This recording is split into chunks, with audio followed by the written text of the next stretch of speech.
მე ჩემს საუკეთესო ტრადიციას ვაგრძელებ და წინასწარ დაწერილი ტექსტი მაქვს უბრალოდ ციტატით უნდა დავიწყო. ეს არის ციტატა, რომელიც დაახლოებით 15 წლის წინ წავიკითხე საჯარო ბიბლიოთეკის გაყენულ სამკითხველო დარბაზში. ჩვენთვის თავისთავად ცხადია ის ჭეშმარიტება, რომ ადამიანები შექმნილი არიან როგორც თანასწორი არსებანი, რომ მათ ღმერთმა მიანიჭა გარკვეული ხელშეუვალი უფლებები, როგორიც არის სიცოცხლე, თავისუფლება და ბედნიერებისკენ ლტოლვა. რომ ამ უფლებათა განსამტკიცებლად იქნებიან მთავრობები, რომლებიც თავიანთ კანონიერ ძალაუფლებას ღებულობენ იმათი თანხმობით, ვისაც ისინი განაგებენ. რომ თუ გამგებლობის რაიმე ფორმა ოდესმე ამ მიზნის შემლახავი გახდება, ხალხს ენიჭება უფლება შეცვალოს ან გააუქმოს იგი და შექმნას ახალი მთავრობა. გააფუძნოს იგი ისეთ პრინციპებზე და ისეთი ძალაუფლებით აღჭურვოს, როგორიც მისი აზრით ყველაზე ხელსაყრელი იქნება მისი უსაფრთხოებისა და ბედნიერებისთვის. ეს არის ციტატა ამერიკის შეერთებული შტატების დამოუკიდებლობის დეკლარაციიდან, რომელიც იქნა მიღებული 1776 წლის 4 ივლისს. დარწმუნებული ვარ, ნებისმიერი იურისტი ან უფლებადამცველი ასე არ დაიწყებდა თავის მოხსენებას, ის წავიდოდა ჯერ საფრანგეთის რევოლუციამდე, შემდეგ აუცილებლად შეეხებოდა მეორე მსოფლიო ომის შემდგომ პერიპეტიებს და დაასრულებდა ევროპის საბჭოს რეგიონული მექანიზმით ადამიანის უფლებათა დაცვისა. მაგრამ ეს არ არის კლასიკური ადამიანის უფლებათა ლექცია ადამიანის უფლებათა შესახებ. მე ამას არ ვაპირებ დღეს. მე როგორც გულწრფელი ადამიანი ვაპირებ, რომ უბრალოდ ჩემი დამოკიდებულების შესახებ მოგახსენოთ და ჩემი ხედვის შესახებ.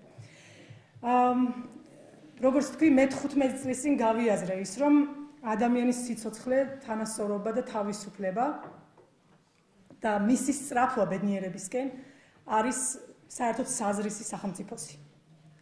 და მე კიდევ უფრო შემძრა იმ ფაქტმა, რომ იმავე საჯარო ბიბლიოთეკაში, იმავე გაყენულ სამკითხველო დარბაზში წავიკითხე შევადარე უფრო სწორად 1918 წლის 26 მაისის ჩვენი ქვეყნის დამოუკიდებლობის აქტს, რომელიც გასაოცრად ემთხვევა ამერიკის დამოუკიდებლობის დეკლარაციას.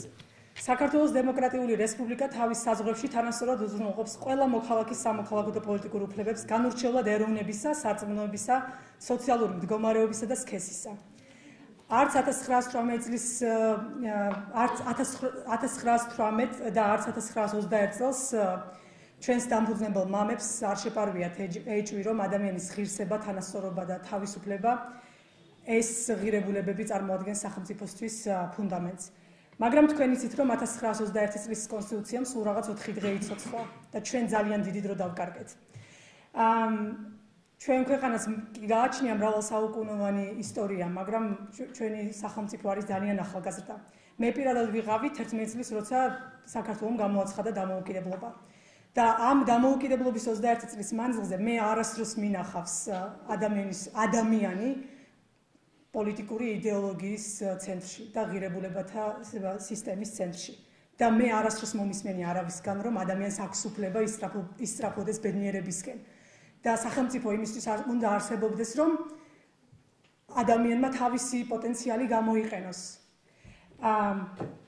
და ჩვენს ქვეყანაში გასაგები მიზეზების გამო ხდებოდა, ხო ეს? ჩვენს წინაშე ყოველთვის იდგა დილემა თავისუფლებისა და უსაფრთხოებისა და ეს დილემა ყოველთვის უსაფრთხოების სასარგებლოდ წყდებოდა. და ამერიკის შეერთებული შტატების მაგალითი რომ მოვიყვანე, მე არ ვფიქრობ, რომ ეს იდეალური ქვეყანაა. ამერიკის შეერთებული შტატები არის ქვეყანა, რომელიც ჯერ კიდევ ვიყენებს საშელის ისეთ არაადამიანურ და უმკაცრეს ზომას, როგორიც არის სიკვდილით დასჯა. ამერიკის შეერთებულ შტატებს ხელი არ აქვს მოწერილი ბავშვის უფლებათა და ქალის დისკრიმინაციის ყველა ფორმის აღმოფხრის შესახებ კონვენციაზე. მაგრამ ამერიკა ნამდვილად არის სამაგალითო ქვეყანა, სადაც ხელისუფლების ხელისუფლების წონასწორობა გახდა შესაძლებელი. და როგორც ბენჯამინ ფრანკლინი ამბობდა, ის ვინც თავისუფლებას შესწირავს უსაფრთხოებას, არც თავისუფლებას იმსახურებს და არც უსაფრთხოებასო.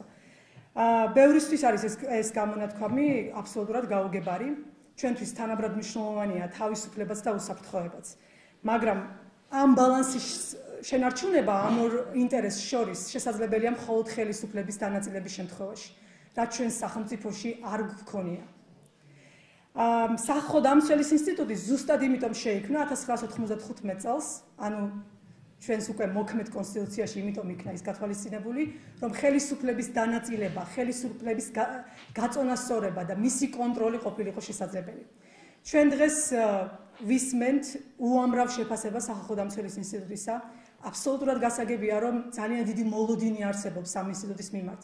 მაგრამ ეს მოლოდინი ისევ იმ ტრამვას ეფუძნება, რაც ჩვენ გვქონდა წინა ხელისუფლების პირობებში, როდესაც ძალაუფლება აბსოლუტურად კონცენტრირებული იყო ერთ ადგილას, არ არსებობდა მიუკერძოებელი და დამოუკიდებელი სასამართლო, არანაირ ფუნქციას არ ახორციელებდნენ გამოძიების და ზედამხედველობის ორგანოები. ასეთ პირობებში ბუნებრივია გასაგებია, რატომ არსებობს ამ ინსტიტუტის მიმართ ასეთი მოთხოვნები, მაგრამ ჩვენი ქვეყნის კონსტიტუციამ, რაც გაითვალისწინა თავის დროზე, ეს არ გახლდათ სახალხო დამცველი, რომელიც ყველა ფუნქციას თავის თავზე აიღებდა. ეს გახლდათ სახალხო დამცველი, რომელსაც უნდა ეკონტროლებინა და ზედამხედველობა გაეწია ადამიანის უფლებების დაცვაზე. და თვითონ ის პროცესიც, რაც დღეს მიმდინარეობს ჩვენს ქვეყანაში, და მათ შორის ეს დისკუსიები სახალხო დამცველის კანდიდატებს შორის ადასტურებს იმას, რომ ჩვენ ახლა პირველად ვდგავართ, შეიძლება ითქვას, რომ ისტორიული გამოწვევის წინაშე. ავირჩევთ თუ არა რეალურად პოლიტიკურად ნეიტრალურ სახალხო დამცველს, რომელიც არ იქნება არც ერთი პოლიტიკური გუნდის ნაწილი და რომლის ერთადერთი ამოცანა იქნება ის, რასაც ითვალისწინებს კონსტიტუცია და კანონი. ამ კონსტიტუციისა და კანონის დაცვა, მეტი არაფერი. ასევე ამ მოლოდინებს კიდევ რო შევეხო, ზოგადად ადამიანის უფლებებთან დაკავშირებით კრიზისი მსოფლიოში, თუ შეიძლება რომ ამას კრიზისი ეწოდოს, არსებობს. მაგალითად იგივე რომ გავიხსენოთ მილან კუნდერას ცნობილი გამონათქვამი, რომ ყველა სურვილს რომ ადამიანის უფლებას უწოდებთ, ეს საბოლოო ჯამში შინაარსისგან ცლის თავად ამ უფლებებს და ეს მე შევამჩნია, როდესაც მე სოციალურ და ეკონომიკურ უფლებებზე ვაკეთებდი აქცენტს, მე შევამჩნია ადამიანებს ეს სკეპტიციზმი სწორედ, იმიტომ რომ ხალხი მადანაშაულებდა იმაში, რომ სოციალურ და ეკონომიკურ უფლებებზე ხაზგასმა შეიძლება სწორედ იმას ნიშნავდეს, რომ გაუფასურება მოხდეს და როგორც თავის დროზე პირველი ომბუდსმენი სარალიძე არაფერს აკეთებდა არც ერთი უფლების ნაწილში და მათ შორის სოციალურ-ეკონომიკური უფლებების ნაწილშიც, იგივე რაღაც გამეორდება. ეს ნიჰილიზმი ჩემთვის აბსოლუტურად გასაგები არის, მაგრამ თუ ჩვენ არ ავირჩიეთ სახალხო დამცველი, რომლისთვისაც თანაბრად პრიორიტეტული იქნება ყველა უფლება, მათ შორის სოციალური და ეკონომიკური უფლებები, ის სისტემა არასდროს დაინგრევა. იმიტომ რომ ის სისტემა სწორედ იმაზე იდგა, რომ კონსტიტუცია არ იყო დაცული და კანონმდებლობა არავინ სცემდა პატივს. მაგრამ ასევე მიუხედავად იმისა, რომ არავის სიამოვნებს ის, რომ მე იმის თქმა მინდა, რომ ეს არ იქნება ოპტიმისტური განცხადება, რასაც ახლა გავაკეთებ, მაგრამ სისტემა ისევ შენარჩუნდება, თუ კი მხოლოდ სახალხო დამცველზე გავაკეთეთ აქცენტი, მხოლოდ სახალხო დამცველთან დაკავშირებით გვექნება ასეთი საზოგადოებრივი დისკუსიები, იმიტომ რომ კონტექსტი, რომელიც ჩვენს ქვეყანაში გვაქვს, ეს არის აბსოლუტურად სავალალო. ჩვენ გვყავდა სასამართლო, რომელიც 93% საქმეებისა, რომელმაც 93% შემთხვევაში საქმეებისა გამამტყუნებელი განაჩენები მიიღო. ჩვენ გვყავდა სასამართლო, რომელიც 87% შემთხვევაში საპროცესო გარიგებებს დებდა. ჩვენთან 50% საქმეებისა სრულდებოდა იმით, რომ ადამიანები მიდიოდნენ უბრალოდ ციხეში, ანუ აღკვეთი ღონისძიების სახით ეფარდებოდათ პატიმრობა. ჩვენ გვყავს 25,000-მდე პატიმარი საშუალო ასრულებით დაწესებულებებში. და ეს ბუნებრივი არის აბსოლუტურად წარმოუდგენელი კონტექსტი, რაც თუ არ შეიცვალა დამოუკიდებელი და მიუკერძოებელი სასამართლოს შექმნით და ასევე პროკურატურის პოლიტიკური გავლენისგან გათავისუფლებით არაფერი ეშველება. ამას სახალხო დამცველი თავის თავზე ნამდვილად ვერ აიღებს. მაგრამ როცა ვამბობ იმას, რომ არც ერთი ადამიანი არ არის მეორე ხარისხოვანი და ყველა არის პირველ ხარისხოვანი, მე ვგულისხმობ ზუსტად იმას, რასაც ვამბობ. ჩვენ გვყავს მეორე ხარისხოვანი ადამიანები, რომლებიც შეიძლება 65,000 ადამიანში არ შედიან საპატიმროებში, მაგრამ ჩვენ გვყავს 300,000 დევნილი, რომელთა საცხოვრებელი პირობები სხვათა შორის პატიმრობის საერთაშორისო სტანდარტებსაც არ აკმაყოფილებს. ჩვენ გვყავს ადამიანები 152,000 ოჯახი სიღატაკის ზღვარს მიღმა. ეს იმას ნიშნავს, რომ ამ ადამიანებს არ აქვთ საკვები და ამ ადამიანებს არ აქვთ ელემენტარული საცხოვრებელი პირობები. ძალიან უხერხულად და მართლაცულად ვგრძნობ თავს, როცა კონკრეტულ ადამიანებზე ვსაუბრობთ ციფრებით, მაგრამ ეს არის რეალობა. და ჩვენ გვჭირდება სახალხო დამცველი, რომელიც ყველა ადამიანის ინტერესს თანაბრად დაიცავს. უпростоრად ზედამხედველობას გაუწევს იმას, რომ სახელმწიფომ ყველა ადამიანის უფლება თანაბრად დაიცვას. ამიტომაც მე მესმის, რომ ისიც ძალიან კონტროვერსიულია, ასე ვთქვათ, როცა ვამბობ, რომ არ არსებობს პრიორიტეტი და პრიორიტეტი სწორედ ის არის, რომ პრიორიტეტი არ არსებობს. მაგრამ თუ ეს არ შეიცვალა, ჩვენს ქვეყანაში უბრალოდ არაფერი შეიცვლება უკეთესობისკენ. რაც შეეხება იმას, თუ რა უნდა გააკეთოს თვითონ სახალხო დამცველმა, აქ ჩემმა კოლეგებმა უკვე ისაუბრეს. პირველი და ყველაზე მნიშვნელოვანი გარანტია, რაც სახალხო დამცველს სჭირდება, ეს არის პოლიტიკური ნეიტრალიტეტი.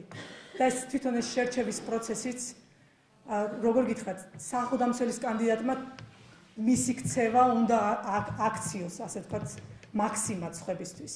თუ ჩვენ ამ ეთიკური ნორმების დარღვევა დავიწყეთ და კონსტიტუციის და კანონმდებლობის, ჩვენ ვერ ვიქნებით კარგი სახალხო დამცველები. მნიშვნელობა არ აქვს, ვინ გახდება სახალხო დამცველი, მაგრამ მას ხმა უნდა მისცეს ძალიან მრავალფეროვანმა, მაგრამ იმ 150-მა პარლამენტარმა, რომელიც ჩვენ ავირჩიეთ და მე ვეთანხმები ქალბატონ დიას, რომ ჩვენი საზოგადოება დღეს ნამდვილად იმსახურებს უფრო მეტს, იმიტომ რომ მან არა მხოლოდ აირჩია თავისი ხელისუფლება, არამედ გააფთრებული იბრძოდა იმისათვის, რომ თავისი საარჩევნო ხმა დაეცვა.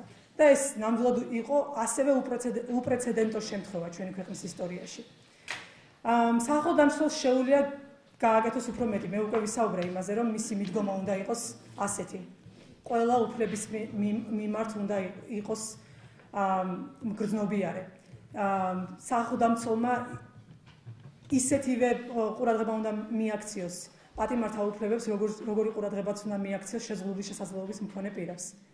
ჩვენ მე უკვე ვახსენე ციფრები და ყველაზე დიდი საშინელება ის არის, რომ მაგალითად შეზღუდული შესაძლებლობის მქონე პირების შესახებ სტატისტიკაც კი შეუძლებელია რომ მოიპოვოთ.